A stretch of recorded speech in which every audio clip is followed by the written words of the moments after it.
Today we are talking from a historical perspective to Tommy Tallarico. Hello, Tommy. Hey, thanks for having me back. Yeah, nice. So let's talk today about your past. Okay. So you are known as a video game composer and for doing video game concert live shows. Uh-huh.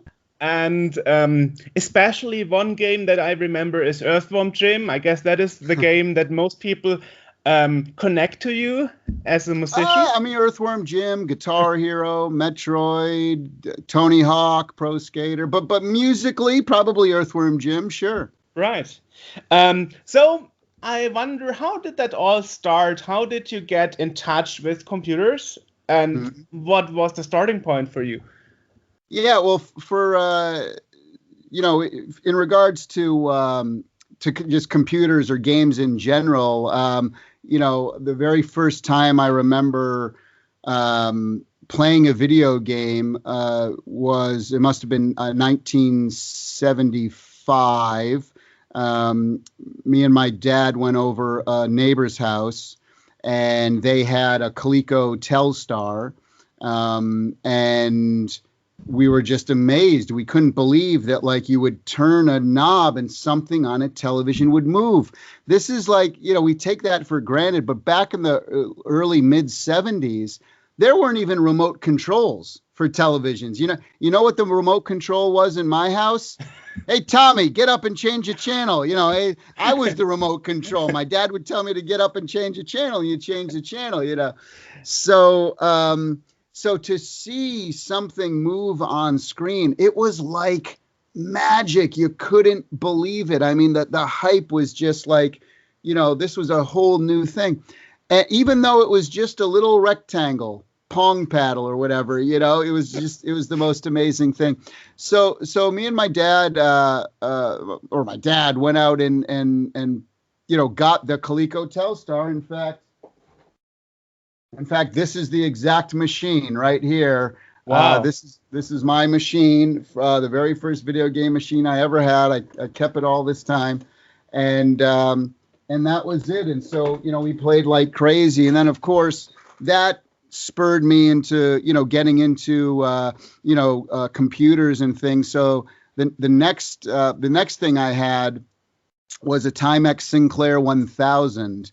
I think it was called something else in Europe, like an Amstrad or I don't know. No, I don't know if those are the same things. But anyway, it had a different name in Europe, but it was in the TS 1000. If you Google that, you'll probably say, oh yeah, that's the whatever. But and that was when I was learning how to program BASIC. So back in the old days, you'd buy computer magazines, and they would have the code, they would write out. And so you would copy the code from the magazine for hours. And then you could run this and you could play this game. And of course, you could kind of understand because it was in BASIC. So it's like, oh, if I change that name to say Tommy instead of Dave, then I can, so you could start to like customize a little of these things. And that really got me. And then Christmas in 1980, my mom got us an Intellivision for Christmas. And that was like the first system I was really obsessed with. And then after that came the Apple II, the Apple IIc. And that was like a big investment. I remember my parents spending like $800, which they couldn't afford at the time. But they saw how passionate I was about computers and games. And we didn't even have, like, even in my high school, because I was in high school at that point, 1983, I just started high school, or 82. And we didn't even have a computer in high school. I remember, like, in my senior year, I think we got one computer, and everybody, like, crowded around it. And I was like, I kind of knew basic programming. So, I was kind of the cool kid. Back then, nerds were cool if you knew how to program a computer. But especially if you had video games, if you could, oh my God, Tommy has video games, and then a ColecoVision after that, right in around 83, 84 as well too. So always massively into video games. But the way I got in the industry is interesting story, because I used to get all of the video game magazines. Again, this is this is like in the late 80s now, right? And I remember getting, I think it was Electronic Games Magazine, a Bill Kunkel, Jeff Katz publication. And I remember seeing there's this Japanese company called TurboGrafx. Again, this must have been 1988. Or 87. There's a company in Japan called TurboGrafx, or it's PC Engine then, but they were calling it TurboGrafx in the US. And they were going to be at a couple of fairs, like state fairs around the United States. And there was one, the closest one to me. I grew up in Massachusetts, on the East Coast of the United States. And there was one in Toronto, which was about an 8-hour drive. And I don't even think I had my license at that point. So I begged my mom, please take me to the state fair in Toronto. And because I want to see this system. And to my mom's credit, she drives me all the way there because I wanted to go so bad. And they were really always, always into me, with computers and video games and stuff. It was never like, don't do that, it's bad for you. Don't, because I was doing other stuff as well, though, too. I was into sports. I would go outside, play with my friends. I would read books. I would listen to music. I would, play piano and guitar and stuff. So it was never like video games were the only obsession growing up. And I think that's where sometimes parents get concerned for their kid when they're doing nothing else but playing video games. And I would tend to agree with that as well. It is important, I think, for especially young kids to have balance, to be into sports or other activities, not just playing video games 8 hours a day. So I was never that kid. I was always doing other stuff, which I think, helped encourage my parents to be positive about me so interested in computers and games, right? And so my poor mom, she drives me all the way up there. She wants to just spend time with her kids at the park, maybe go on some rides. And I stood in this TurboGrafx line for about, 3 hours, Wow. And I didn't even know what the heck it is. I just knew it was a new video game machine that wasn't even released in America yet.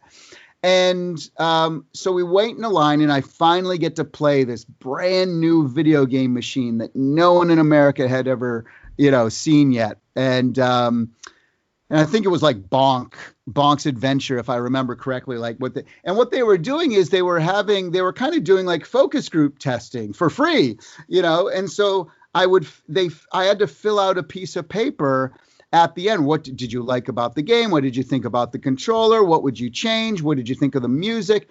All these different questions. And I would, and it was simple. It's like on a scale of 1 to 10, would you think of this? Would you purchase this? What do you think this should be the price of this machine? And at the end of that, they gave me a TurboGrafx 16 t-shirt. That was like my prize for standing in line.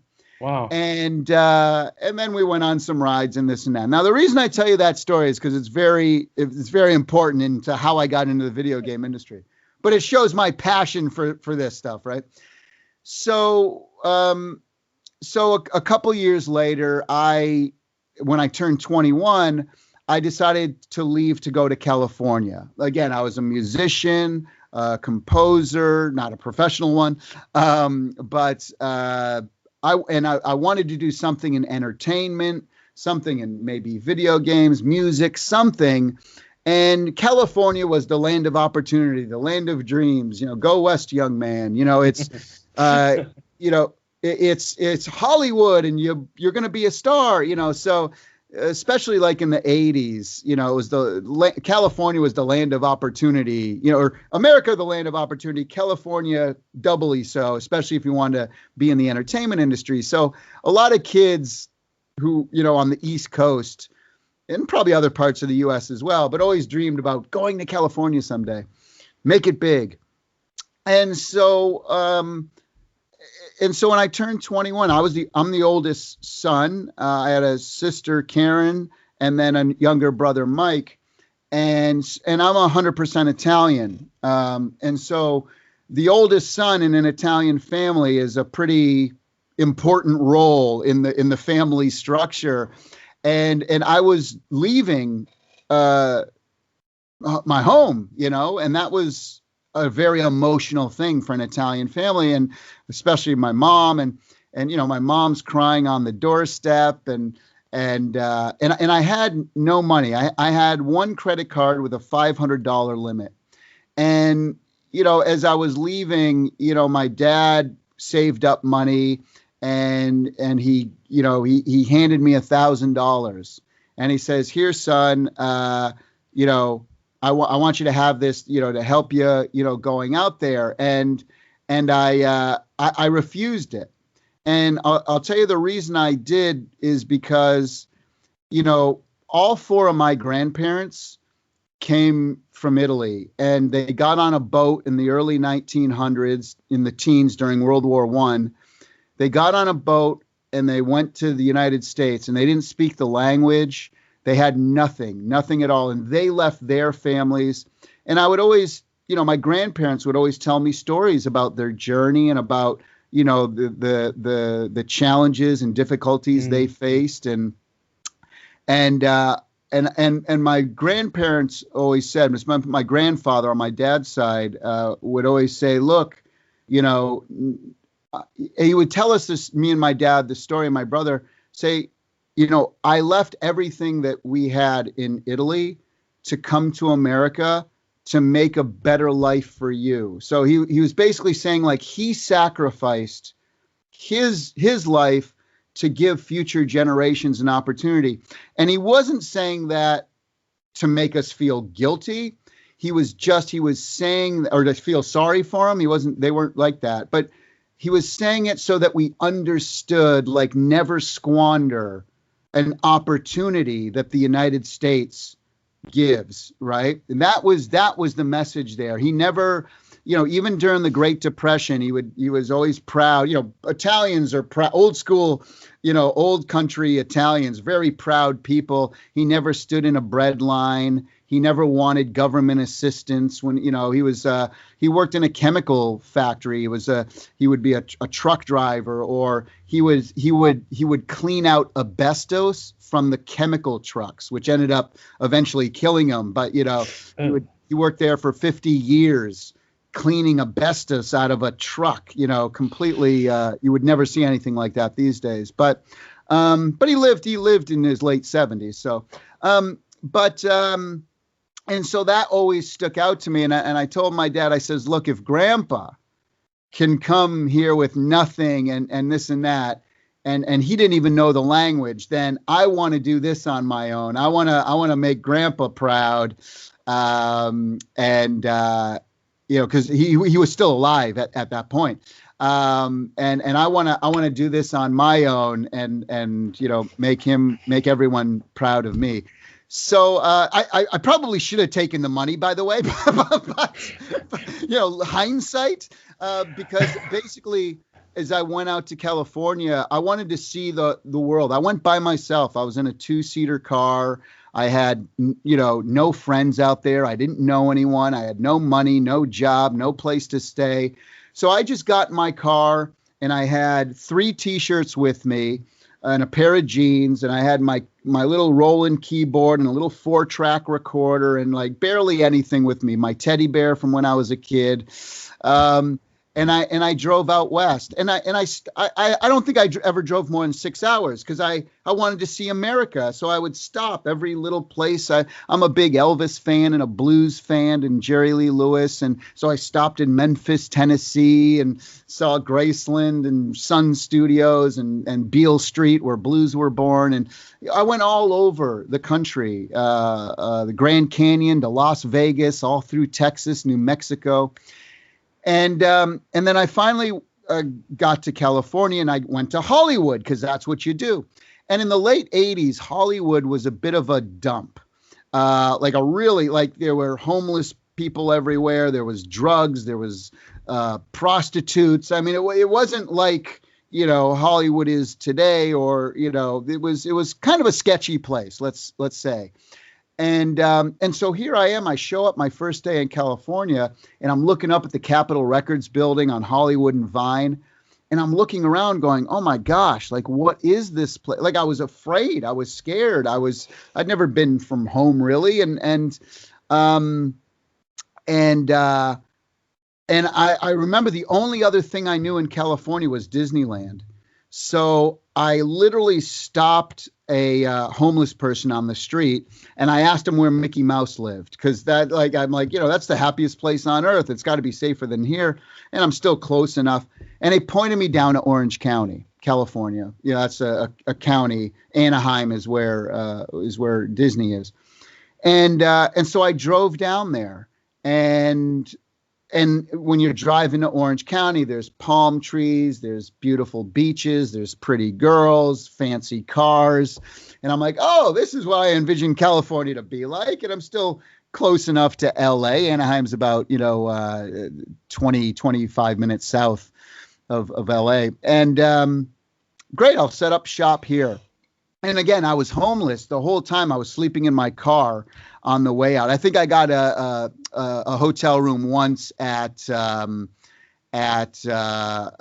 Grand Canyon. I stayed there because they were really cheap. They were like $12 for a night in a room. I'm like, well, but anyway, so I was sleeping in the car, but I picked up a newspaper the first day I got to California, and I saw jobs selling keyboards in a big guitar chain called Guitar Center here in America.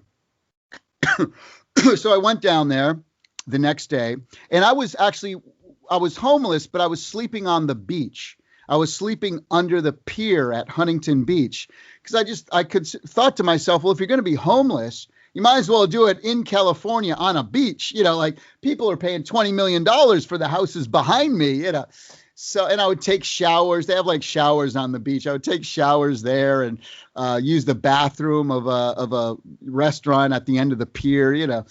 But I picked up a newspaper, got the job. I went in there and I said, hey, you got to hire me for this job and this. And I asked to speak to the manager, and I took the ad and I threw it on his desk. I said, hey, great news. You don't have to look for anyone else for the job. I'm here. And he's like, whoa, whoa, whoa. He's like, you got to fill out an application. We have to have a interview. I'm like, no, you don't need any of that stuff. I'm like, I'm here. Like, I'm your guy. Why waste your time having to interview all these people? I said, look, I'll sell anything. I started picking up stuff on his desk. I'm like, here, I'll go up there. I'll sell this. I'll sell that. What do you want me to sell? I'll do it. And the guy's like laughing at this point. And he goes, you know what? I'm going to take you up on it. You know what? You got a job. Start tomorrow. I like you. He's like, you're not from around here, are you? I'm like, no, I'm from the East Coast. He's like, yeah, I could tell, because people in California are much more laid back. But, and thankfully, because, I had to fill out like a job application, and I just made up an address because I was homeless. So I'm like, 1500 Main Street. So the first day at work, now it's my second day in California. Again, I had 3 T-shirts. Well, my trophy, my favorite T-shirt is my TurboGrafx 16 T-shirt. It was my trophy, this thing that no one had ever even seen. And so I wear that the first day of work, okay? The first person who walks in the door, the first customer I waited on, happened to work for Richard Branson. And they were starting a Virgin video game company right down the street. Wow. Okay. And he sees my TurboGrafx 16 shirt. Now, you got to remember, the late 80s, early 90s, there weren't video game T-shirts anywhere. It wasn't like now you could go online. You could go into any major retailer. They'll have a Mario, an Atari shirt, whatever. This didn't exist back then. So to have a video game T-shirt, the guy's mind was blown, especially for a Japanese video game system that had like just come out that like no one had ever really heard of, because TurboGrafx 16 wasn't huge back then, right? Even in the States when it came out. So he's like, where did you get that shirt from? He's like, you know about video games? I'm like, I know everything about video games. And I started to download 21 years of information on this guy that I'd learned all about the video game industry. Because again, I read all the books, I had all the games. I was like a hacker back in the early 80s as well, you know. So, after seeing the movie War Games with Matthew Broderick, if you were into computers back in the early 80s, that was like your jam. That and Tron was like your jam. And so, I was always into like hacking. I wanted to be like Flynn and in Tron. Yeah. But wanna play a game? Would you? Yeah. Shall we play a game? Exactly. Yeah. And in fact, on my very first album for Capitol Records, I put that sample in one of my songs. And so he's like, well, this is amazing. And they were just starting the company, and they're like, look, do you want a job? I'm like, yeah, in the video game industry. I'm like, yes, doing what? He says, because he asked me how I got that shirt. And I said, I played the machine. I told them what I thought, and they gave me a shirt. He's like, great. We're going to have you do that for Virgin. You're going to be our very first tester, game tester. They called them back then. Now they're called quality assurance. But we're going to hire you as the first game tester and just play our games. We'll pay you $6 an hour. Minimum wage was like $4 at the time. We'll pay you $6 an hour and play the video games and tell us what you like about them and tell us how we can fix them. And Virgin Games was big. I mean, they became big, really big. Yeah, I mean, it wasn't even called Virgin Games at the time. It was called Mastertronic. And they were just changing the name to called Virgin Mastertronic. And then we changed to Virgin Games, and then it changed to Virgin Entertainment, Interactive Entertainment, VIE. But at the time, it was called Virgin Mastertronic. Yeah, they hadn't even switched over to Virgin Games yet.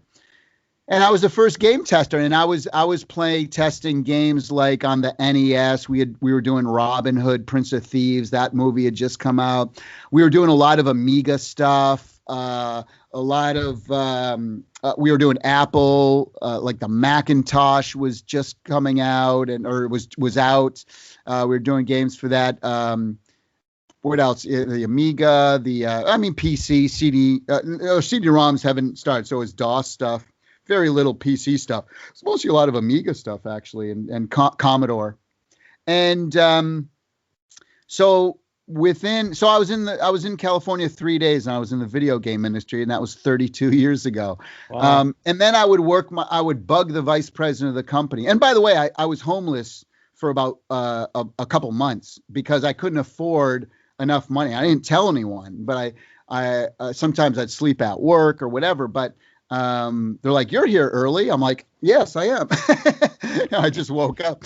So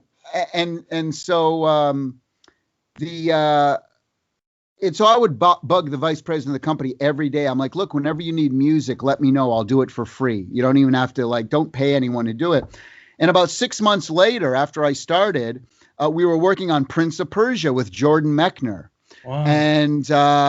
And they said, look, hey, if you want to do music, give it a shot. And so I would always be talking to the programmers about how do you do music for video games.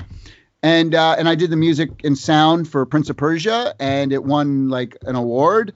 And so they said, okay, we'll make you the full-time music guy. So I stayed at Virgin till 1994. And then at the end of 94, we had completed Earthworm Jim. We were starting Earthworm Jim 2. So I was kind of moonlighting. I wasn't supposed to be doing this, but I was like the head of the music department at Virgin. But Shiny, Dave Perry, Mike Dietz, Nick Brudi, all those guys had left at the end of, I think, 93, or at the beginning of 94. They had left to start working on Earthworm Jim. Might have been the end of 93. And so I was doing both because I was doing music for the original Earthworm Jim. In fact, fun fact, my credits in the manual for the first game never appeared in Earthworm Jim. So I'm not even credited for Earthworm Jim. I used my friend, Mark Miller, who is the composer of Toe Jam and Earl and many other great games. We put his name in the credits. But it got corrected later. It got corrected later in the history. Yeah, it was corrected later, right? Yeah, exactly. Interesting. But the original one. Interesting. As I That's also my journey. I Kind of also read crazy. you did the music for Prince of Persia on the Game Boy. Game Boy. That was the one we were working on. Yeah. So the Yeah, original Prince of Persia had already come out, but we were doing conversion. the port Yeah, to the Game Boy, and of course yeah. the Game Boy sound was very simplistic compared to I think it first came out on what was Prince of Persia first come out? Was it the Amiga, Commodore, PC? I'm I not think it sure. was. I think it was Apple. Mac? It might have been Mac. Yeah, it might have been Apple, Yeah, right? Yeah. yeah. I actually, last weekend I was, no, the weekend before I was interviewing Stello De Souza, who is actually known the most for his Kinder Surprise Happy Hippo game that he Oh, did the yeah. music for, Oh, and he cool. said making music on the Game Boy was horrible. Oh, it was awful. I mean, He said there were no tools that were zero. comfortable. You had to use the control arrow and the buttons and do every single note with that. And Well, so he ours so he was a used little different. uh, I had the programmer wrote me a little cartridge. I still have it here, a sound editor, where you would put the cartridge in the Game Boy, and there was 16 boxes, and it was either a 0 or a 1. And if I tweaked them, and it was controlling like what the sound would be, and it was like attack, sustain, decay, all these different, because it was all like sawtooth, and it was three like kind of PSG voices in one white noise channel, which was the percussion, right? It could sound like a snare or a gunshot or whatever. Um, and so I would tweak these sounds, and I would fill out these. On paper. I would put 0, 0, 1, 1, 0, 1, 0, 0 or whatever, and I would hand him that because I'm like, oh, that kind of sounds like a sound.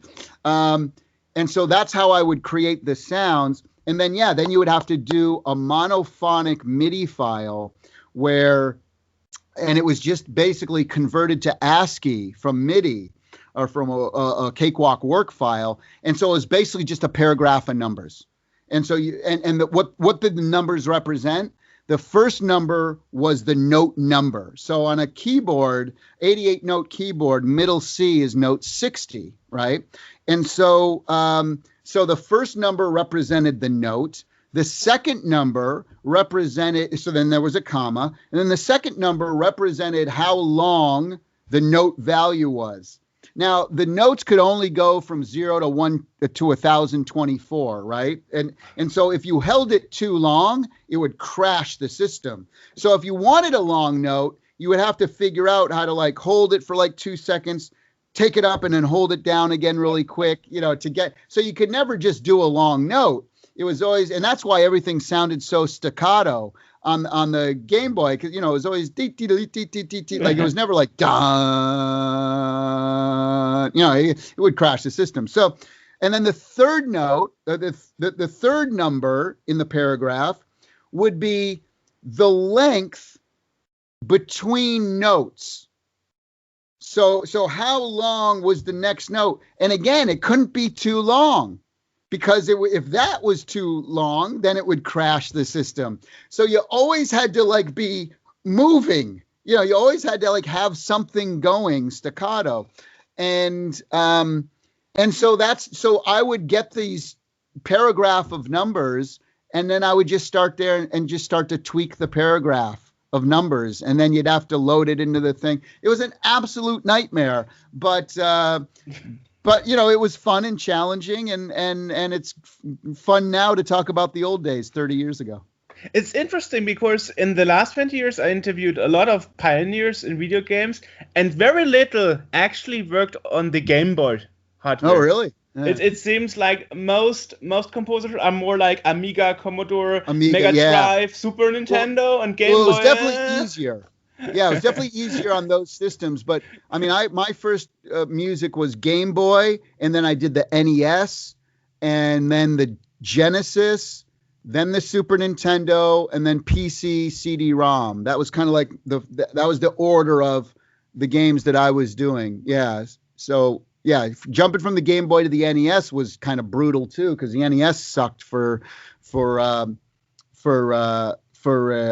like tools. Of course, Koji Kondo had absolutely mastered it because he was a programmer too. Like I wasn't a programmer. I just had to figure this crap out on my own, But yeah.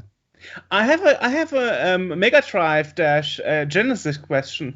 Reading documentaries and history pieces on the Mega Drive, it has two sound chips, a Yamaha one and a Texas Instruments one. Correct. But there are only very few games, and one of those games is Batman, where the Texas Instruments sound chip is also used for the music in the game. I used it all the time, all the games I worked on. And so I'll tell you the difference between them. So the Yamaha chip was a 6-voice FM synthesis. It was very similar to the same chip that was used in the Yamaha DX7 keyboard, which I was very familiar with.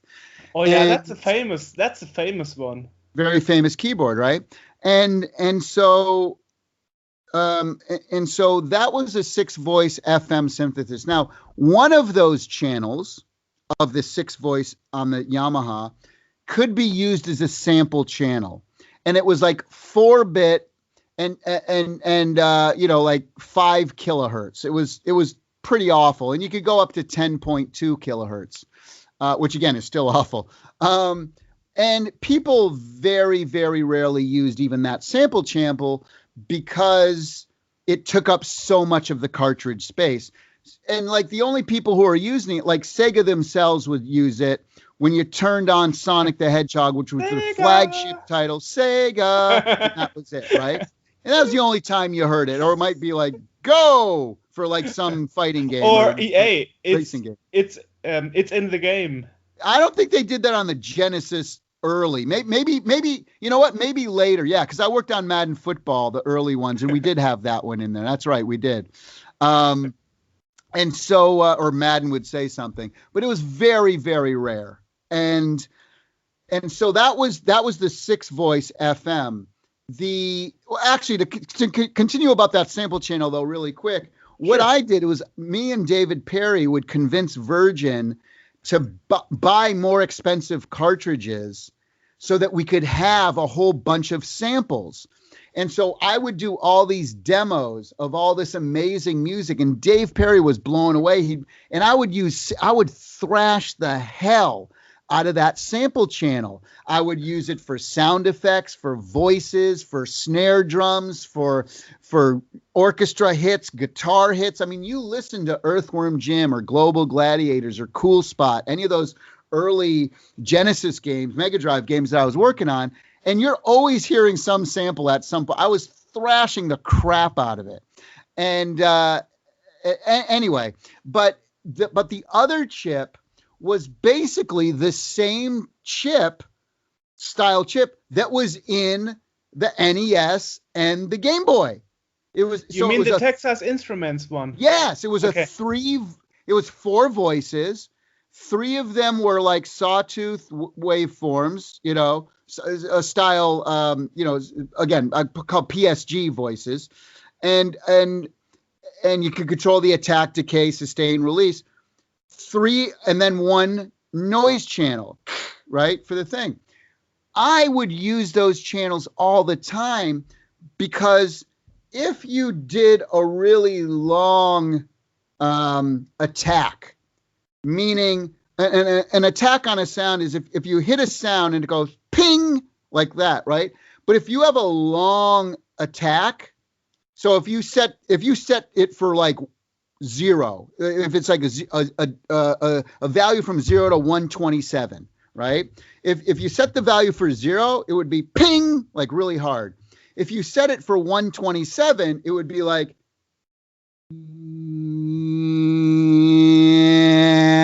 so that's the attack of the waveform, the attack of the sound.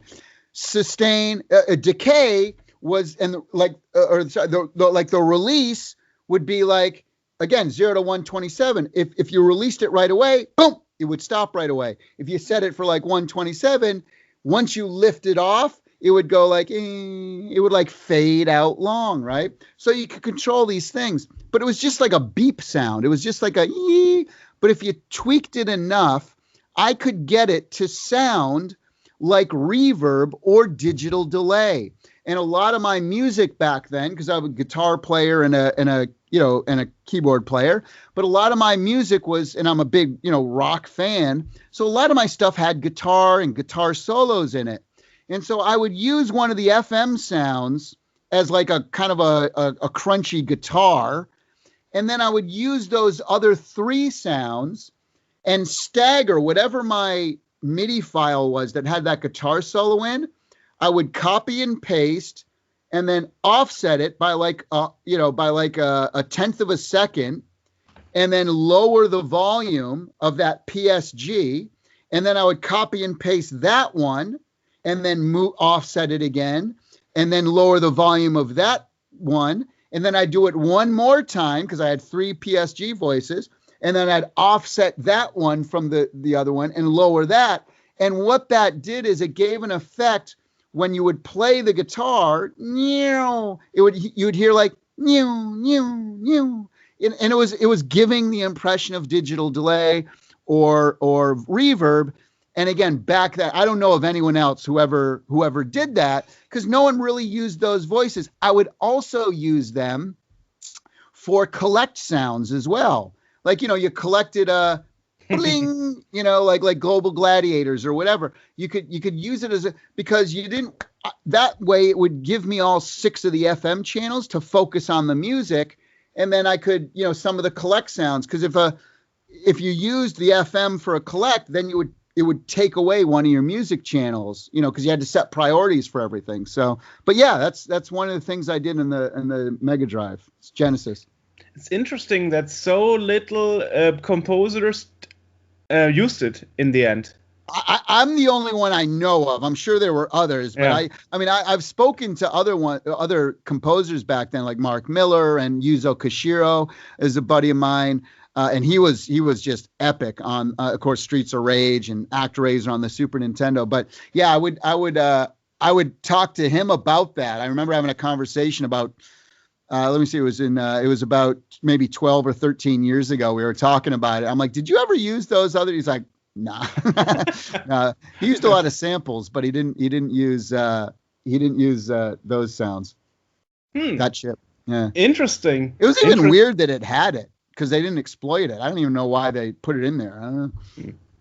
Well, so you were a composer who always used the maximum of the machine's yes. possibilities. Yeah, I wanted to thrash the hell out of it every chance I got. Which is and again, you listen to Aladdin or Earthworm Jim 1 or 2, and you could hear it. You can hear it being thrashed. Aladdin was praised a lot for the music and the graphics and the gameplay. Yeah. It's a masterpiece on the Mega Drive. It still is. I mean, it's a little hard to control. It's a little shifty, but yeah, no, it was back then. It was, one game of the year. I wonder, how did you approach, or did you even bother about the PAL and NTSC speed differences? Yes, we had to when we did. That's a great question. I don't get asked that a lot, but yeah. So NTSC is 60 hertz, and back then, and because the systems were PAL. The PAL system over in Europe was 50 hertz. I think in Australia as well. And exactly. So when we did a European versions of the game, I had to go in to all of my files. So whether it's Earthworm Jim or whatever, and I sped up all of the MIDI files. I sped up the tempos by whatever, 7 or 8% or whatever the hell it was.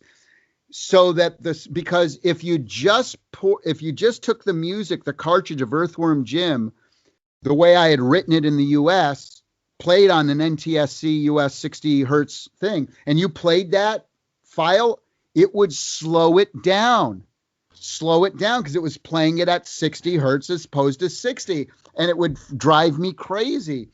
But the crazy thing is that I would always use a lot of tempo changes in my music. Again, listen to any of my music back then, it's tons of tempo changes. And so figuring out the math, again, back then you just had a calculator. Now there's software that would just adjust it. But back then I had to go in by hand and adjust every single thing. And sometimes transitions just didn't work right, so I had to rewrite them a little bit. And yeah, so I would deliver a special sped up music version for all the European titles. That was on Super Nintendo and Sega Genesis. Yeah. It's Great interesting because, thank you. Well, I try to get the questions out that people usually don't ask. People don't realize this stuff, though. They don't realize it. You know? Well, I mean, I spoke to Chris Crick, who was sound manager of Epix. Okay. You know, he oh my gosh, really? Yeah. California Games. Exactly. Exactly. And he told me back then at Epix they didn't even know about these differences. Oh, because wow. Nobody told them, you know. I mean, you wouldn't have known. Yeah, the only way I knew is that Virgin, of course, is a British company. And so we had offices in London and people, so we had producers and stuff over there. And when we would send the copies of Global Gladiators, Cool Spot, Aladdin, or whatever, Global Gladiators was the first one, and they would send us testing. They would test the games and send bug reports, and I would watch the tapes and I'm like, why is the music so crappy? Like, why is it so slow? And so I only figured, like, if they hadn't have done that, I wouldn't have known either. That's interesting. You would think that the manufacturers of the devices, as NES and Sega, would tell you, or Commodore. Right. I got news for you. And anyone you've talked to back then who worked on those systems will tell you the same thing. You didn't get shit from Nintendo or Sega. You didn't even get a manual. And in fact, you had to figure out everything on your own. In fact, on the Super Nintendo, a lot of people don't know this, the file format, the way you had to put in, because the Super Nintendo was an 8-channel sample device. So remember how I said I had one channel on the Sega that you could do a sample on for the Genesis?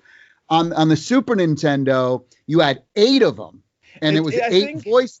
I think a Super Nintendo wasn't FM; it was Poly, right? Yeah. It wasn't FM at all. It was a sample. It were sample channels. So Poly sample. Yeah. Yeah, but the way you had to do it is you had to create a sound that you wanted. Let's say it was a horn sound, and you had to put it on a DAT tape, digital audio tape, send it up to Nintendo in Washington, Seattle, Redmond, and then like 3 weeks later, you sent it to this guy. The guy's name was Bob Donker. I'll never forget it because it's kind of a funny name. Nice guy. And you would send it to him, and then like 3 or 4 weeks later, you'd get a disc back, a floppy disk, and it would have the file format because Nintendo didn't want anyone to know because this is before MP3, this is before, they didn't want to know their proprietary compression routine. So they wouldn't allow you to make your own sounds for the Super Nintendo. What pains in the asses, right? But what the funny part was, the file name that you would get back was whatever, horn.sol. SOL standing for shit out of luck. Because I asked Bob, I'm like, what's SOL stand for? He's like, shit out of luck.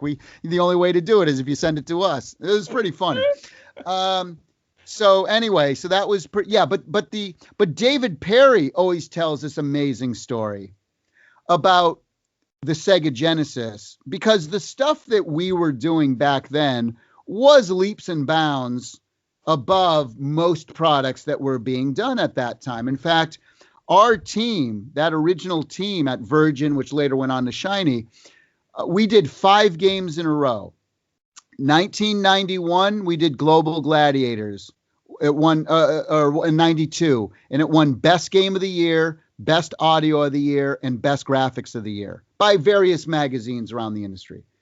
1993, Cool Spot, same team. Game of the Year, Audio of the Year, Visuals of the Year. 94, we do. Oh, I'm sorry. No, it was 91 Global Gladiators, 92 Cool Spot, 93 was Disney's Aladdin. Game of the Year, Audio of the Year, Visuals of the Year. Our 4th game, Earthworm Jim 1, Game of the Year, Audio of the Year, Visuals of the Year. And then Earthworm Jim 2, Game of the Year, Audio of the Year, Visuals of the Year. The same, and then we never did another game together after that until now. We're doing Earthworm Jim on Amico, 25 years later. Except the NES. On the NES, Aladdin was horrible. Oh, we had nothing to do with that. I know it was a conversion. It was a conversion. I know. But the conversion was horrible. I remember that. I remember that. I mean, they ported well to Game Boy and all those other platforms, PC and so on. But the NES, they failed. They failed. In fact, I was told, and I don't know if this is true or not, but this is what I was told.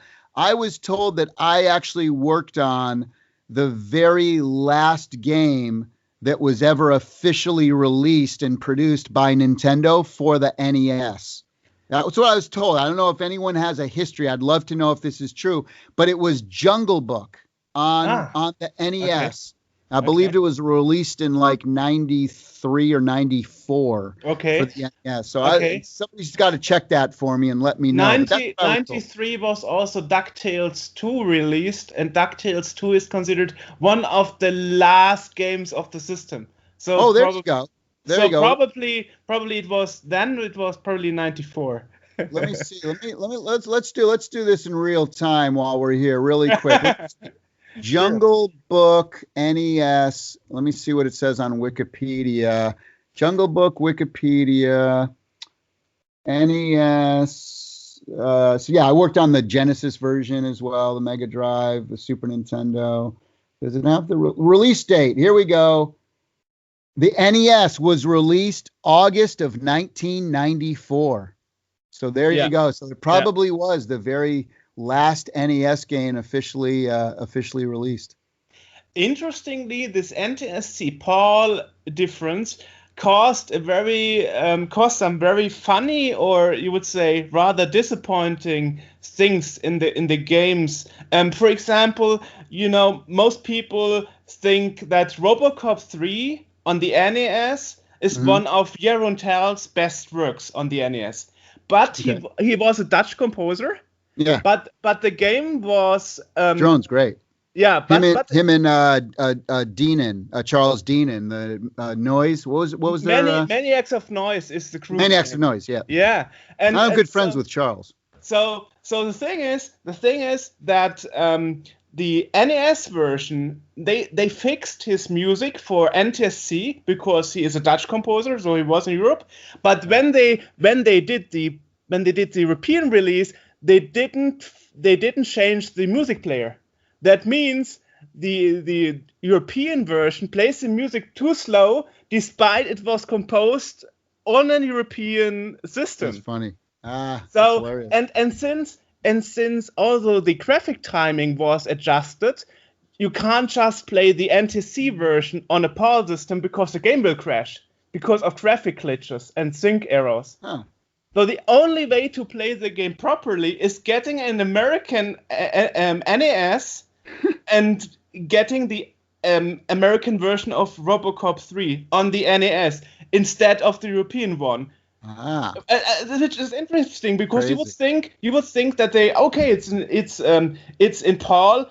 That's cool because we don't have to fix the routine for the European release. No, but they just took the American release and didn't fix the sound for the European one. So all the Europeans played too slow. I worked on the Terminator on the Sega Genesis as a games tester. And David Perry was the programmer. And he wasn't even in America yet. He was still over working for Probe Software in the UK, along with Phil Harrison and Neil Young, some very famous people. Nick Broody was over there, and then I worked on the Terminator for the Sega CD or the Mega Drive CD, which won some awards for the music, and then I also worked on RoboCop versus Terminator. For the Sega Genesis and the I don't believe, did it come out on the Sega CD? I know we were working on it, but I think it might have got canceled or only released. But anyway, I've worked on a couple of RoboCop and Terminator games. Yeah, it's funny. So is there any game on retrospective that you would have done the music for differently with the knowledge you have nowadays? Oh, I mean, I always make the joke about Color a Dinosaur. Color a Dinosaur was like, one of the worst games ever on the NES. And I was back then, but this will tell you about how the industry was back then. I remember the VP of Virgin coming into my office and he says, "Hey, we have to like, we're going to submit this game to Nintendo tomorrow and we don't have any sound for it.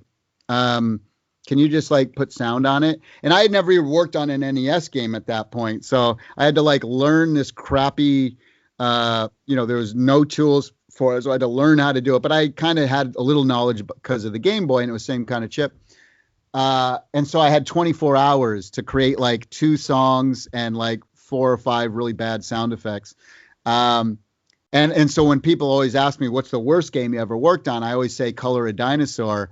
And what's funny is over the years, because I always say that, people and like, there was some big YouTubers out here who did stories on Color a Dinosaur and how bad it was, angry video game nerd and everything.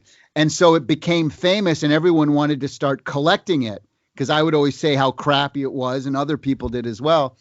And so to get an NES, and this might not be updated, but the last time I heard and checked, to get a Color a Dinosaur cartridge in a box is like $800 or $1,200. And I have a box of them in shrink wrap because I would always take. So I have the peg and shrink wrapped version never opened. So Wonderful. Yeah, maybe if I ever run into money problems someday, I can sell my Color Dinosaur and shrink wrap on eBay. Yeah, I mean it's interesting. I mean, when I speak to pioneers like yourself, I always hear that time was a big problem because you did so much music in so little time on so many systems at once. Yeah, and some composers that it's not like that today, but back in the day, because what it was is it was all about space, right? How much space did you have in the cartridge? And graphics were way more important than audio back then, right? And so what they would do is they would typically wait till the very end of the project and say, okay, we don't have any time left, we don't have any money left, and we don't have any space left on the cartridge. Here, audio guy, make some sound. That's how it was, right? And so I really wanted to change that. And with the help of David Perry and the people at Virgin, they really took audio. I was able to do these demos and they're like, wow, that sounds like, I've never heard a Mega Drive or Genesis sound like that ever. I've never heard a Super Nintendo sound like that. Okay, wow, can you give us 10 songs like this? I said, yes, but I need the space and I need the time. And so to their credit, and again, David Perry was always pushing massively for this. And to his credit and to Virgin's credit, they gave me the time and the space, and I started getting involved with the projects from day one. And and that's why I had this completely unfair advantage over every single other composer back then in the late 80s, early 90s, because I could have so many samples, therefore the music sounded better, Well, I mean, back in the day, the times were different. Back in the day, sometimes games were bought, even though they were crappy, because of the name of the composer written on it. Yeah, it's true. I mean, you read Tommy Tallarico, you read Runtel, you read Rob Hubbard, and Rob Hubbard, Chris Hulsbeck. Exactly. So people say like, oh, that must be a good game because he did the music for it. Nowadays, nobody cares. I mean, look at the video game industry nowadays. Now they say that Flight Simulator 2020 is the game of the year because of live graphics. Yeah. Streamed from the internet. And nobody talks about music anymore. It's it changed a bit in my view, at least. I mean, Kingdom Hearts, Skyrim, Halo, God of War. I mean, those are games where people still talk about the music. Again, the original Halo, Again, Kingdom Hearts has some great stuff. Skyrim was probably the last big one that I can, and that was, yeah, you're right. It was like 7-8 years ago, but when the original came out. But there's some amazing stuff being done. The issue is, or the difference. I don't want to say the issue, but the difference is that, I was just reading a report last month where there's 2 million mobile games that came out last year. That's 40,000 games a week. Right. So I think one of the issues is that there's so much content out there. How do you even differentiate between, and a lot of them have great music. How do you even know the music exists when all these games? So it's hard. Back in the day, it's like 100 games came out a year, and you probably, if you were in the games, you probably played half of them, so it was much easier to get distinguished back in the day, because there were only a handful of composers. There were only, there were only 100 games that would come out a year. And now it's 2 million a year. Like, how do you distinguish yourself as a composer? I would hate to be doing music these days. I mean, there are some examples. For example, Frank Klepacki is getting mentioned again because of the remaster of Command and Conquer. Yeah, exactly. Yeah. You see, that's the thing. Yeah. So, speaking about music, let's talk about video game live concerts. That started in 2002. How did that happen? 2002. Yeah, it's almost 20 years old now. 18. Now an adult. Yeah. How did that happen? So I had, a lot of people had asked me. I had my a website. Well, I still have it, Tallarico.com, and we used to have message boards on that. Again, in the late 90s, mid to late 90s, and on my message boards became really popular because then I was on a TV show. Called The Electric Playground and Reviews on the Run, Judgment Day. We had 2 TV shows, weekly TV shows. And I did that for 12 years. I was, co-producing, co-writing. I was hosting, starring in the show with Victor Lucas and doing 2 half-hour shows every week, 104 episodes of TV for 12 years in a row, right? So my website was pretty popular back then, and message boards, and a lot of fans and interaction with folks, and in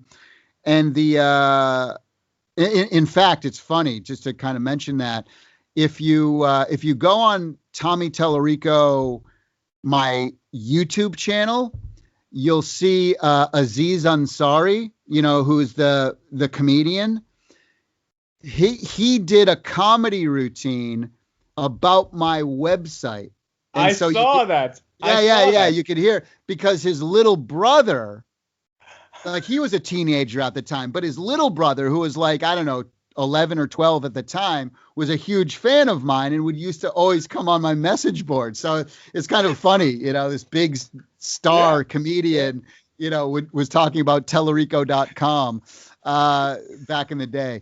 But anyway, and so people would always ask me, because they were fans of my music and followers of my music, and they say, please, will you ever do a live concert of your event? And I would always go gosh, that seems like such a pipe dream, but yeah, maybe someday, who knows? And then I just kept getting asked more and more, and then myself and a famous composer, Jack Wall. He did the Myst 3 and Myst 4 soundtracks. He works on the Call of Duty franchise now. Really amazing talent, super talented, great guy. And so we kind of came together and, kind of had this idea with a few other people as well. We originally were kicking around the idea.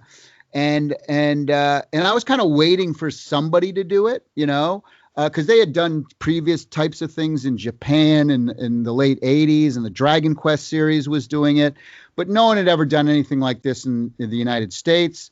There was a guy in Germany, Thomas Boecker, who had done one concert at what was Gamescom called before? Leipzig, in Leipzig. Leipziger Spielemesse.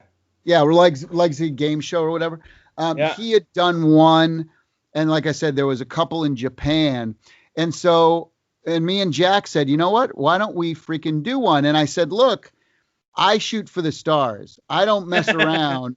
And so I want the first show to be at the Hollywood Bowl with the LA Philharmonic, like the most craziest thing ever, like one of the most famous stages in the world, 18,000 people in the audience. LA Philharmonic is one of the most famous, symphonies in the world. And so it took us a couple years. I got but I said, I don't want to just do my music. Let's do everybody's music. We did Jack's music from Myst, mine from Advent Rising, and we did everyone. I got Mario and Zelda, and the show that we did at the Hollywood Bowl was the very first time that music had ever been performed live for the following franchises: Sonic, Warcraft, Halo, Kingdom Hearts, Metal Gear Solid, Myst. So anywhere in the world, even Japan, no one had done Sonic or Kingdom Hearts live. That's true. So it was a pretty amazing thing. And we had other stuff like Final Fantasy, but that had previously been done in Japan. True. So well, I mean, we should maybe explain that the general idea wasn't new. I mean, Sega in the 80s had their own game team called Sega Sound Team. Mm-hmm. And they actually regrouped 8 years ago under another name that I forgot. But Sega was actually the first. But you are right; they were mostly concentrating on Afterburner and Power Drift. Those were the two main games they were playing on stage with the Sega Sound Team. But the other games like Sonic, they didn't touch. No, it was and there's a reason behind that actually why. And I know the reason, but I mean, to quickly tell you, Sega doesn't own the music to the original Sonic the Hedgehog. It was done by a very famous Japanese pop star who they hired to do the music. And part of the deal, because he was so famous and so expensive, part of the deal was that he owned the music. So later when I went back, and the way I found this out was by getting in contact with them to get the rights for the Video Games Live show. And I worked with him as well on the arrangement and stuff, and Richard Jakes as well. But that first show, you had to understand how important that was, not only to video game music, but the entire video game industry. We were making video games, mainstream, like a concert at the Hollywood Bowl. So let me tell you who came over, right? And who was on stage with me to introduce. I had Hideo Kojima, flew in from Japan and presented Metal Gear Solid on stage with me. We had the Halo team. We had the people who created Tron, Steve Lissenberger and Richard Wynn. He was the art director, and Steve was the writer and creator and producer of Tron. We had Yuji Naka, the creator and designer of the original Sonic the Hedgehog, producer, whatever. He was there. He flew out from Japan. I had everyone from Stan Lee to Elijah Wood, because Lord of the Rings was the big thing back then. And Elijah Wood was like the biggest current star there was in Hollywood. And he was a big gamer. And his brother worked for Midway. And I worked with his brother we did a remake of reimagining of, oh God, how can I, what was the game, the arcade game? Oh, Spy Hunter.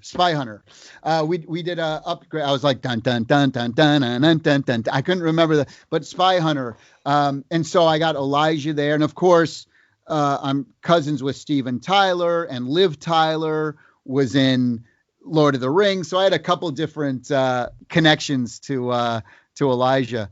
So he was there, and so it was just this amazing event that was because everybody, you have to understand, everybody told me I was crazy.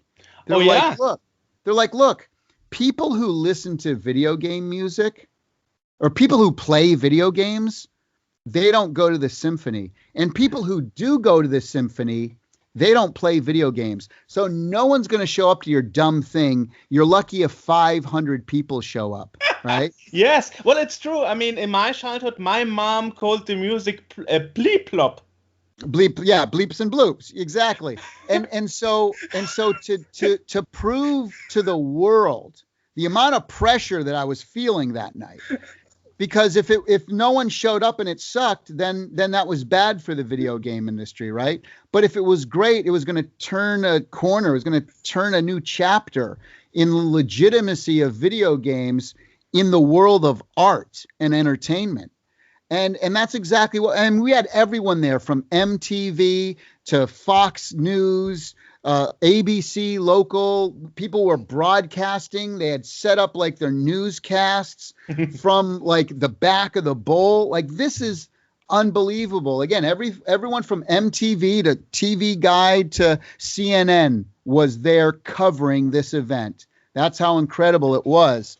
And, long story short, we knocked it out of the park. There were tens of thousands of people. And from there, we said, well, let's take this on tour. And at the time, that was the biggest video game concert ever attended. And so Guinness was there. And since then, Video Games Live holds the record for the biggest symphony show ever seen performed live. We did 752,000 people in Beijing, China.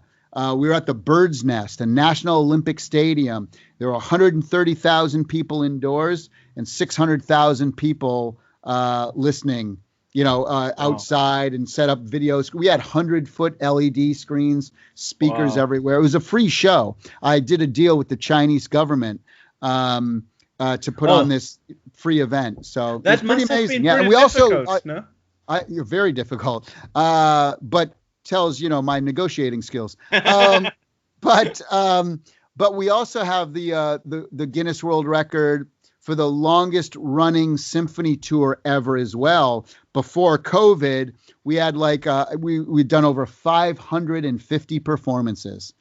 So that's forget video games. I'm talking all symphony, live touring symphony shows. No one's ever done more symphony shows than Video Games Live.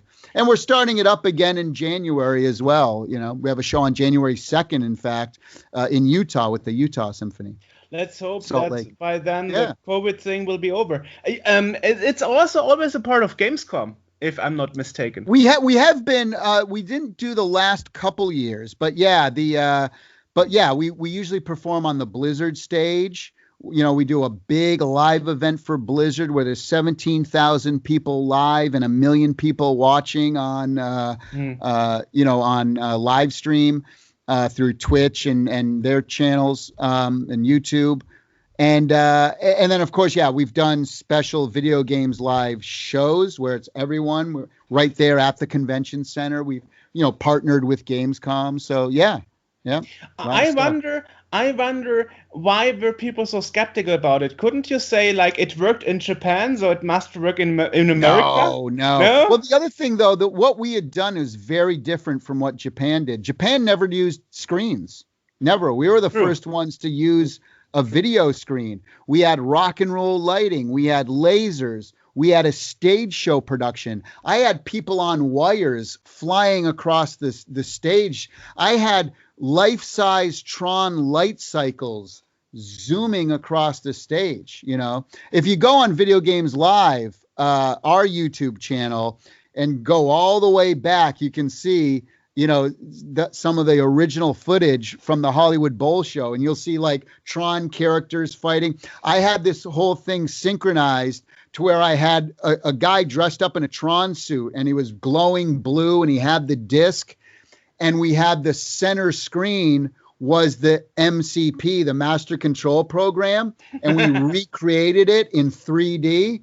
And so he would throw the disc on the person live on stage would throw the disc at the screen, and then it would, and the perfect timing with the music, and then the lights and the lights would flash, and it would take off one of the barriers. I mean, it was freaking no one had ever seen anything, and even movies didn't do anything like this, right? This was so amazing and unique and over the top.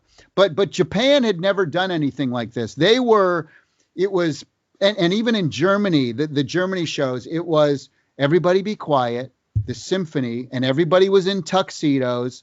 There was no lighting, no video screens, no nothing. It was just playing the music. And I never wanted to do that because, to me, that's boring. Just to me, like video games are so much more than that. Video games are fun. They're exciting. They're visual. I wanted to tell a story. I wanted to have a real time experience. And we had a bunch of interactive elements with the crowd as well. Video games are interactive. So we'd bring people up on stage and they'd play a video game while we were playing the music live. I mean, we'd done a whole bunch of just really amazing things. So no one had ever done anything like what we had done, at the Hollywood Bowl. It was really incredible. And now you are repeating it with your new console. Well, I mean, that's the thing, right? I mean, we've purposely tried to not talk about Amico because we talk about that all the time in other interviews. But you're right, though. See, I was the very first video game composer to ever put out an album worldwide on a major label, Capitol Records. And that was in 1994, Tommy Tallarico's Greatest Hits, Volume 1 on Capitol Records. And it was on cassette and CD. That's how far back that went. And everybody thought I was crazy at the time. And, you'll never be able to do that. And who the heck who wants to listen to video game music? And everyone said it was a bad idea and I was crazy. But maybe I was just ahead of my time, right? Well, I mean, certain copies of Turbo Outrun for the Commodore 64 had the soundtrack on tape delivered with it, right? For the Commodore 64, exactly. Yeah. But to have a legitimate, real record company distribute it worldwide was. Again, it was that next step. It was that step of legitimacy. Anyone could walk in a record store or music store and look up, T for Tallarico, and it would be there, right? And so that was kind of crazy, and everybody thought I was a nut job and I was insane. Now it's just commonplace, Well, and then we did a TV show. It started it in 1994, and again, everybody said we were crazy. Well, who the hell would want to find out about how video games are made? And who the heck would want to watch somebody play a video game? Again, this is pre-YouTube, pre-Twitch TV, pre-anything. And now all this, and we won a Emmy Award, and we won a Telly Award for the show. It was so well done. And again, this is something way ahead of its time. And then I did Video Games Live. And again, people said, well, you're nuts. How are you're going to get families and people to go see a symphony and kids are going to go to see a symphony? Like you're stupid. Like no one's going to show up to your dumb thing. Tallarico, you've lost your mind this time, right? And now big success, Guinness World Records, blah, blah, blah. So now let's go to Intellivision and Amico. Now, my track record over 32 years, and now what are people saying? What are they telling me, George? You're crazy, you're stupid, no one's going to do your dumb thing, blah, blah, blah. Yeah. Okay, here we go again. We're going to have to just prove everyone wrong once again. Well, I mean that is the thing. When I talk to other people... Don't bet against me.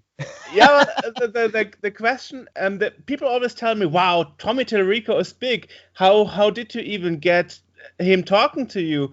And I wonder, do you see yourself as being so big and important? No, I'm a D-list celebrity, if that. No, I mean, yes, I have. There's people who enjoy my music and enjoy, and I have hundreds of thousands of people on my mailing lists and social media through Video Games Live and personal pages and all that stuff. So, but no, I don't, I have a Lifetime Achievement Award for the video game industry. So, I mean, I'm maybe within the video game industry, I'd probably put my name in the top 100 people who are known in the video game industry, but I wouldn't say, I wouldn't say I was by any means. I'm famous within our world of people who follow video games and video game music, maybe. But I mean, it's interesting. I talked to other people who received lifetime achievement awards just last weekend. I spoke to Gary Pan, and he is solely responsible for GTA series even being a thing. He told me how it was almost scratched. Did he work on the Overhead one, like the first one? Yeah. And those are the guys who did didn't they do Lemmings or something? What did they do before that? Yeah. People don't realize that. The people who made Lemmings made the first Grand Theft Auto. Yeah, DMA, exactly. DMA, that's it. Yeah. DMA. Yeah. So the funny thing is people always tell me like they get their lifetime achievement awards too early.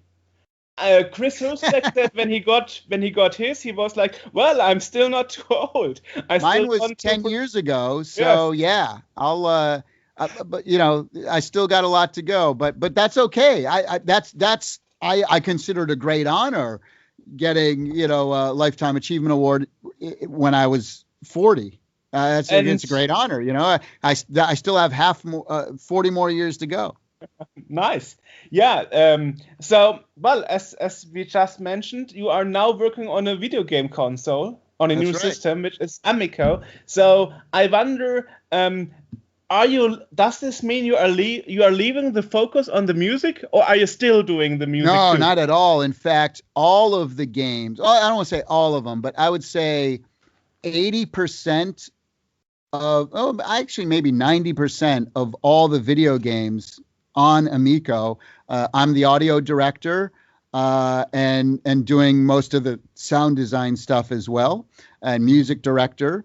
So it's there's so many great composers out there that my impact on composing wouldn't be as significant, because I could only work on like one game if I was just doing the music, because this is stuff I do on the weekends. Like I'm Intellivision CEO and like game designer and product manager and whatever, help with marketing, all this stuff. I do that during the week, but then on the weekend I turn into audio designer and music director. Okay, interesting. But so I can work on every game doing the sound design. And I have with me as well Joey Curris, who was my sound designer for 15 years back in the day as well. So we kind of always did stuff together. But I will be doing music for the new Earthworm Jim game. So for sure. Well, the sad thing is there are so many people I would like to talk to, but some actually don't reply to emails. Well, I'm not one of them. For example, Bobby Prince, who did amazing stuff on the ad-lib sound card. Yeah, well, I would love to talk to him. He's in Florida. Have you talked? You've never talked? Have you reached out to him? Yes, I've sent in emails like 10 times. He must be pretty old at this point. How old is Bob? Because Bobby was like older when I was. Well, I mean, 20s. He's got to be in his 70s now, I would imagine. Really? Maybe 60s, maybe late 60s. Yeah, probably 60s. Yeah. Bobby's a great guy. He's a very nice guy. I mean, he hasn't been in games for probably 30 years, 25 years. If you see a chance to reach out to him, let me know. All right. I mean, you're probably better connected than I am. To Bobby, probably, yeah. Yeah? Do you have a good connection to him? Oh, I have his email address. I don't know if it works. I haven't talked to him in probably 7 or 8 years, but I'll reach out. That would be nice. Yeah, thank you. Well, so you said you are working on a new system. You are the sound director for the games. One of the biggest things for me was actually the game I'm looking forward to the most is the new Earthworm Jim. That's really the I mean, Evil Knievel and so on. Okay, nice game concepts, but Earthworm Jim, That's and your one. and in the trailer you sent me for Gamescom for the panel, it was like, "Take my finger, Boomer." I was like, Oh "Okay, yeah, that's pull my okay." finger. Yeah, pull my finger, I Boomer. mean, and that was just kind of like making fun of The current generation. culture. Like it's so stupid. Like boomer is such a dumb thing. So we're kind of like we're not like glorifying it. We're actually making fun of it. But Yeah. it was funny because if you read some of the YouTube comments, like that totally went over people's head. They're like, Yeah. "Oh my God, this is so stupid." Like Earthworm Jim is like, just using like current speak to try to be cool. Like, no, you dumbasses. Did you ever play the original Earthworm Jim games at all? We always poked fun at stupid stuff like Yeah. that. And so, Yeah. so like the other interesting dumb comment that I read a few times is that people are like, the new game looks stupid because it's all like cheery and colorful, and Earthworm Jim was never like that. So it's like, so you're telling the people who created the original games, you're telling us how we don't know how to create Earthworm Jim. Okay, but the funny part was, again, went right over their stupid heads, is that because they're all mean when they say it. It's not like, I don't mind poking fun at them because it's like, if they were like, hey, I'm not sure about this, but no, they're so mean when the comments are like, these guys are a bunch of idiots. They don't even know how to do an Earthworm Jim game. They're so stupid. It's like, if you weren't so mean, I wouldn't call you dumb. But in the second game, if they were Earthworm Jim fans, play Flying King, which is a 3/4 view perspective that took place in a tropical island ocean area. And I even signaled that by playing the beginning of the song from Earthworm Jim 2. Ba ba ba ba ba ba da da da da da ba ba ba ba ba da da, right? And on the steel drums and whistles and stuff going on. I even played that at the beginning of the new demo to signal that this was, so we're bringing back some of those old levels of Earthworm Jim, but we're expanding on them. So it's just funny to me how everybody, or not, I don't say everybody, that's stupid. I'm being stupid now. But certain negative folks, like they just got to hate on something, right? Like their first impression of something is, I have to hate it and I have to be negative, right? And it's just a very weird, this whole kind of modern cancel culture and it's so easy, like, like in the Twitter culture of like everybody's got an opinion and it's just like I just want to spew negativity because you should care about what I think. No, really, I don't give a shit what you think. Like seriously, like we know how to do an Earthworm Jim game. We're gonna do it. It's gonna be amazing. Again, the team did 5 games in a row and won 5 games, best game of the year, best audio of the year, best graphics of the year. I think we might know a little something or two about how to make a great game, and we don't need your negative opinion or constructive criticism. We don't care. Because if we were to listen to what everyone said about the original Earthworm Jim game, right? Like before it came out, oh, we're going to have a earthworm in a spacesuit. Oh my God, what a stupid idea. Why would anyone want to play a worm? That's so dumb. Blah, blah, blah, blah, blah. Yeah. Yeah.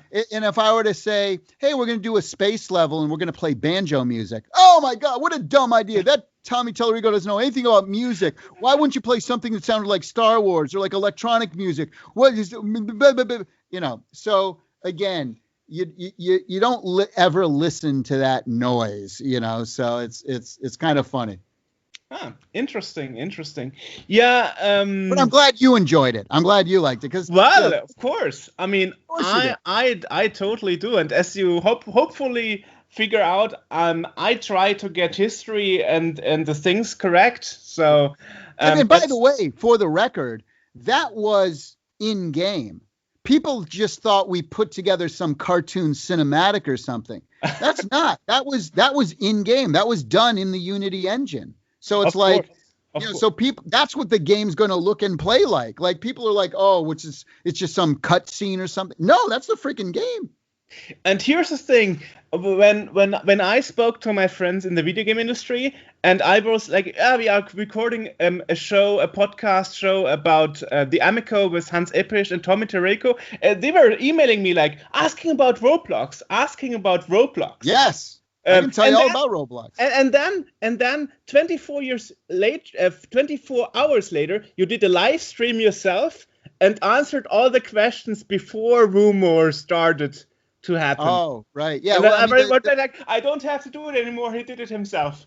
There you go. Well, I mean, for folks who don't know, so the most iconic sound effect in the 21st century, known worldwide, repeated all over the world in playgrounds by kids. It's the most iconic sound effect of the 21st century so far, is the oof sound from Roblox. And that was a sound that I created. And so anyway, and Roblox, well, let's just say me and Roblox are on very great terms, and we're going to be making some pretty big announcements over the next couple weeks, if not month. But it's interesting, this negativity in the video game industry sometimes, like, he's difficult to talk with, and he will probably ignore you if you use the name Roblox, and you actually used it yourself in your panel just 3 days ago. I was like, wow. Again, people who don't know me or who've never met me, may not like me because I'm outgoing and I'm a confident person. And, sometimes that turns people off. It's kind of a love or hate kind of deal. And again, that's okay. I'm not going to change for, who I am to appease people who don't like me. Why would anyone do that? Well, I mean, it's a bit bad, in my opinion, that some people are pretty strong in their way of being. I mean, for example, Bruce Ardwick, who is the inventor I'm not familiar. Bruce Ardwick is the inventor of home flight simulator. He invented home flight simulator. Oh, cool. And in the late 70s. He was originally a pilot and did classes in university about flight physics, and the students were so amazed by it. He taught himself assembler, and then he figured out, I can use those new home computers, Apple II and Atari C64, and make Flight Simulator.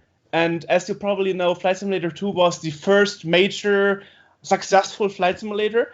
And he said he will never talk to press again because he did one interview and that wasn't to his liking. So I really would like to get the history of Flight Simulator covered. But there's no shame. I mean, it's not for everybody, right? I mean, you have to have pretty thick skin, especially in this day and age, to put yourself out there, because it's so easy for these little anonymous twerps. And they're low intelligent people. I mean, let's be honest. I mean, they're not mature people to begin with, but they got to hide behind screens. But it is a shame because it isn't for everyone, right? Like I can take, the haters all day long. I've been dealing with them my whole life. I like to actually poke them and piss them off. I like to have fun with them because I know how enraged they get that I mouth back to them, but because they're really bullies, right? That's all they are. They bully people online anonymously because in their real life, they're unhappy and they get bullied. So if they can do it without showing their face, then they get some, pleasure out of that. So I like to bully the bullies. That's the funny part. So, and it drives them crazy and obsessed. It's great. I mean, I literally have stalkers, which is kind of cool. Interestingly, there is one interview of him, 10 minutes long, on a convention on YouTube, and the interview starts like, "So what are you known for?" All right. Like, oh my God, what a stupid Yeah. beginning of an Right. interview, Yeah. So, of a it's not the, pioneer. putting yourself out in the public certainly isn't for everyone. And you have to have a pretty thick skin because, Yeah. like I said, there are some unintelligent folks, immature folks out there that try to bully you. And it's, And again, another, I think it's hilarious. And, but others sometimes like legitimately like it bothers yeah. them. For example, Peter Molyneux is also a person who always says like, I will not talk to press again, which is so bad because I think the stories, they should be covered. Yeah, for sure. But we don't get the chance because they feel offended and then say no more, and that's somehow. I mean, yeah, everybody's different. You got to respect everybody. If they don't want to do an interview or they don't want to be in the public's eye, that's totally up to them. It's I can respect that. Interesting. So, is there anybody you looked up to that was your role model when you did music back then? I mean, we had some names that you mentioned, like Rob Well, Hubbard. I mean, musically, Beethoven, John Williams, and Eddie Van Halen. Those would be my three top. Sting and the Oh, Eagles in okay. regards to like songwriting and structure. Um, And video uh, games based? for the music that I would write for video games, yeah. Okay. But people who are in the video game industry, I mean, I always liked Yuzo Koshiro's stuff, Koji Kondo, but probably my most favorite, if not Koji Kondo, would be Nobuo Uematsu.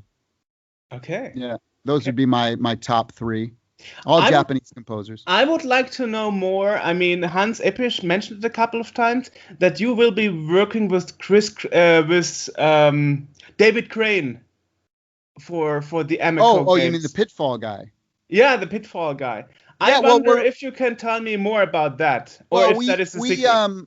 we talked to David early on, and we said, "Hey, we'd like to do a new Pitfall for exclusive on Amico," and he loved the idea. He said, "Great, I'm in."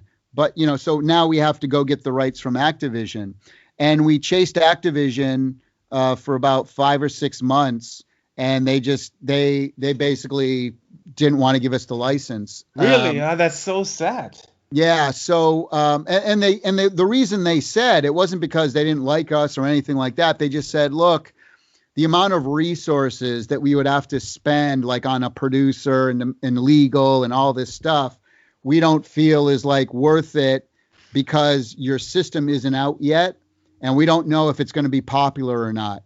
Mm. Fair enough. Okay. Okay. Yeah, I'm not going to get mad at them for that. Fair Okay. enough, right? Okay. So they basically said, look, when the system comes out and it starts to gain some traction, come back to us and let's do a deal. So it's not off the table. Yeah, and so we're just gonna have to wait. Maybe by 2022, early 2022, we'll have a brand new exclusive Pitfall game with David Crane.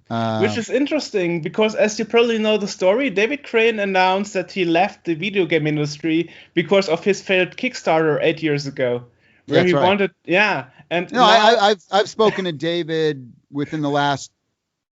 Well, I mean, I started speaking to him 2 years ago about Pitfall, but no, I've spoken to him.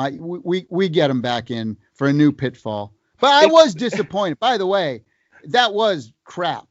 I mean that it didn't get kickstarted. I've seen a lot less junk get kickstarted. I feel for David Crane. I was very much in his corner because I thought, yeah, I was really disappointed. But see, it just goes to show, though, you have to have marketing skills to make some noise, and networking skills. You can't just have talent or an idea. It's so important. And that's one thing where with Amico, we have tens of thousands of followers. People do multiple videos on Amico every single day. And you know what? I've spent $0 in advertising.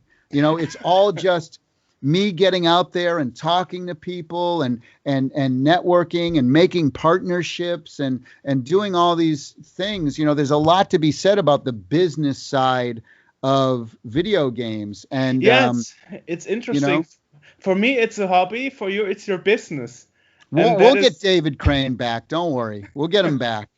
I'll help him out. As it's interesting because you are very polarizing the game industry, because everybody of the game industry I spoke to about you, they all have an opinion Yeah, about you. yeah, You know, that's right. it's And the ones who don't know me might not like me, but the ones who do know me all like me.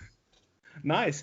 So let's see. And by the Apart. way, I love that word, polarizing. You know, it would suck being boring and no one caring, you know? Polarizing means I'm able to get people's attention when I need it, you know, or if I want it. I wonder, are there any other plans apart from the Amico system that you have on the personal perspective? Or do you think in the next 5 years you will be still doing what you do nowadays? Yeah. I mean, that's the 5-year plan is certainly put everything I got into making Amico, selling millions of units, making it a household name, this and that. That's the 100% plan. Nothing else, is a goal to me except that. I mean, you have an advantage over many. I mean, when I'm at Gamescom and I'm invited to interviews, for example, what was it? Contra Mhm. for Konami. I Okay. was invited for the press conference at Gamescom for Contra, and so we were a big group, and we were asked, who knows about the series, who have played the first parts of the game, and we from Sceneworld were the only ones who raised their fingers, you know, and the others were like YouTubers in their early 20s, mid 20s. Had They never have played the NES, the no idea arcade. about it, no Yeah. idea about it. So I guess that's your advantage, because you know all the games, you know Mhm. all the basics, you know the history about it, and that is what many people told me after the panel we did 3 days ago, that you are totally in the game. Mhm. Which is Yeah, I mean, I'm not interesting. I'm not a suit. I'm not a guy who's the head of a hardware company that isn't not only am I a hardcore gamer and know and respect and appreciate the history, but also a game developer who's holds the Guinness World Record for the person who's worked on the most video games in a lifetime, 350 plus products, right? And Wow. next year it'll go up to 400. And so that is so important. I think it gives us an advantage, but not only me, the fact that I knew I didn't want other business people or people. So all of our executives, everyone around me we have over 600 years experience. A guy like Hans Episch, right? Like, people don't understand outside of Germany maybe how important a guy like Hans is to the video game industry in Germany. Computech Media. He was the CEO. Hello. He was a journalist 30 years ago A working for programmer, a developer. programmer, game designer, Yeah. launched products. So it's like, here's another guy who has 30 plus years experience. The David Perrys, the Jay Allards, the Jason Enos, the Phil Adams. You can go to our website and you look on our team and just read some of the bios, and I challenge, like Sony to show us 600 years experience on your, not to put down Sony. I'm just saying, like, that's how, like, people maybe underappreciate the fact that this isn't like, if you look at Ouya, for example, right? Because some people like to compare us to Ouya for some dumb reason, but Oh, but oh, but if you okay. but if you look at Ouya, where was their 600 years experience on their executive? Where was any experience? Yeah. There wasn't a lot there. You look at Atari now, with their VCS. and they don't have a lot of employees, right? They don't have game developers and game makers creating the console. That's what Amico is. We're creating a console from people who've been creating games and creating consoles for 30, 40 years. Well, what we have to say, the Ouya presentation was a bit special because I know the CEO presented the game controller and said, like, I don't think anybody ever did like something. And they're like, this yeah, before. The PlayStation does it with the touchpad.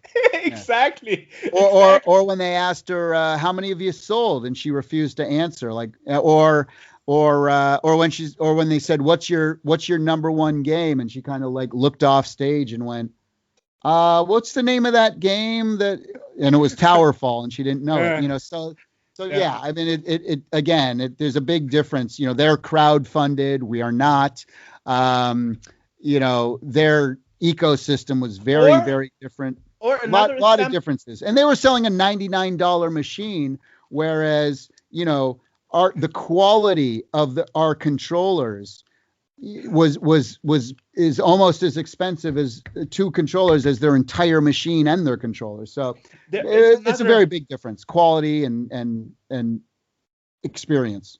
There is another iconic presentation that was Sega Saturn versus PlayStation, where the CEO $199. Exactly. You know? I was there. I was in the room that day. That was epic. $199. That was awesome. I still remember that to this day. Right. Yeah. I was in the room. Do you know why people compared it to the Ouya? Why they compare us? Yes. Why? Because we're not the big three. No. You know, there's Sony, Microsoft, Nintendo, and everyone else who's tried to do something to compete with them has always failed. Right. And by the way, I don't mean to crap on Ouya because it's difficult to do what they did. They put out a product. They were selling it at retail. You know, it didn't catch on as a product, but at least, you know, I mean, the CEO, Julie, she raised $50 million. So I'm sorry, but hats off, kudos to her for that. Is not an easy thing to do. So it was crazy. Like, from her perspective, like, she did the hardest part. The hardest part was raising the money. But, you know, it was, you know, the machine.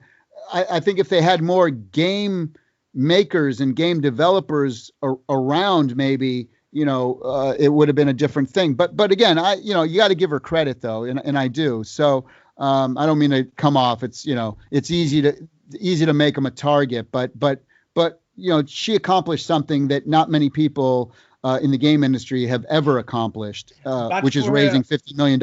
By the way, including me. I haven't raised $50 million. But Dave Perry has, and many people who work for me do, but work with me. So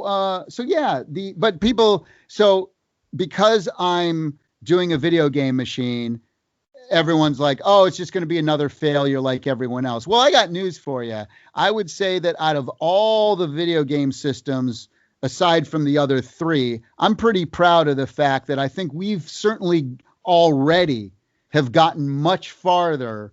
You know, we didn't have licenses and partnerships like Major League Baseball, Sesame Street, Mattel, Hot Wheels.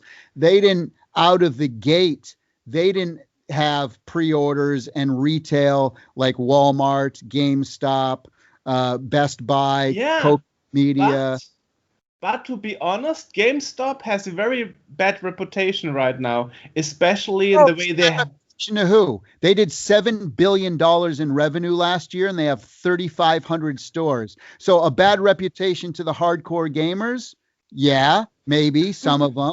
But by the way, I can tell you that Walmart has a bad reputation as well, but they're the number one retailer in the world, bigger than Amazon. They're the number one corporation on the entire planet for gross revenue per year. They do 450 billion in revenue. The number 2 company in the world is an energy company, an oil company, and they do 350 billion. So people can complain about GameStop all they want, but I can show you people who hate Walmart too, and I can show you people who hate Amazon and Jeff Bezos. So let's be honest here. GameStop's no different than any retailer out there. It's interesting. It almost appears like you knew the question at once because you always have the perfect answer to my question. No, it's just that it's so easy to crap on GameStop, but why? Don't we want, like here in the United States, there is one nationwide chain, and all they do is sell video games. As gamers, don't we want that to succeed? Doesn't that help to legitimize everything, right? Like we should be rooting for GameStop. Now, some people don't like their trade-in policy or they don't like how they handled COVID. Fair enough. Wow. Fair enough. You named it. That was exactly my point. Yeah. Fair enough. Okay, fine. But can we, but do we need to like root for their destruction? Like people can make mistakes and companies and corporations can learn from those mistakes, and things get blown out of proportion in the cancel culture and Twitter and all this kind of stuff too, right? There's always that. But let's not always be so quick to want to see things being destroyed because they angered us, or whatever, or we don't believe in the same things they do or whatever. So let's help, let's foster, let's give them feedback. Let's help them to be a better corporation instead of trying to like hope they fail, So, well, I'm known for my questions that usually people don't dare to ask because they are a fanboy. That's also what I heard when I watched Gamescom. There were other panels, they were like, that are just Factor 5 game, just Factor 5 fanboys. That is why for Turkey. Yeah, the Turkin announcement. Yeah, that is why no critical question is asked, and I think well, if you don't like my questions, don't allow me to interview you. Yeah. So again, why would you change for people who don't like you? True. Okay, well, so for my part, I got it all covered. Great, awesome. Perfect. And we did it in under 2 hours. That's a new record for me. Well, you are talking fast, and I didn't interrupt you too often. There you go. Well, you'll get hatred for that too. Why didn't you interrupt him? He talks too much. Yeah, it's good. Well, I'm glad I got all these critical questions to ask. No, I appreciate it. You had some great stuff that I haven't thought about or talked about in probably 25 to 30 years. Some great stuff. You're very well researched. I really appreciate the time and energy and effort that you put in to doing a little background search. Your first question was, so tell me about yourself. Tell me about your career. What do you do? Yeah, because I do get that one a lot. But, yeah. Anyway, but this Prince of Persia thing, that is for the Game Boy, of course. Yeah. Which is interesting. As I said, most composers don't like talk about the Game Boy because they thought it was so awful to work with. It was. I wouldn't. Again, I'm not a negative person really. So like I don't consider it awful. I consider it challenging. Yeah. I wonder. I mean, I noticed there are two types of people in the game industry. One type that would say I would never go to back to assembler or making music for the old systems, and then there are people who say I would totally go back. And it was fun, and the other thing too to remember about it, if it wasn't so difficult and challenging, then we wouldn't be talking about it today. So it's kind of cool, 30 plus years later, to think about how we had to do things back then. There's a kind of mystique and beauty about how things had to be done, and it's interesting. We're talking about it because it's interesting, and so yeah. I mean, I feel fortunate and glad that I had to do things the way we did back then. I think it's great. It's fun to talk about 30 years later. Now you just have to convince Hans Ippisch to design a game again and go Oh, back to that's coding. happening. Oh, that'll happen. Really? Oh, for sure. He was skeptical about it, Nah, well, he helps me out every once in a while. I do a lot of the game design stuff for Amico, and he always has great ideas here and there. He gives me some reports too. So he's just being he's being a little shy about it, but no, he's got great feedback always, and he's always playing Amico with his family as well, which is always getting great feedback from them too. He told me a story once that he was walking down with John Romero at Gamescom, and there was a teenager approaching him like, "Hey Hans, can I get an autograph of you?" And John Romero was like, "Who the hell's this guy?" Yeah, like, "You are my hero." Right. And Hans told him, "Don't worry, this only happens in Germany." Right, yeah, only in Germany, yeah, at game conventions. Yeah, that's great. Nice. Well, so for me it's evening, and for you the day has just started, right? Yeah. I got a meeting starting in 3 minutes. Great. So thanks for the time, and all talk right, to you friend. soon. Bye Awesome. bye. We'll do it again. See you later. Bye. Bye.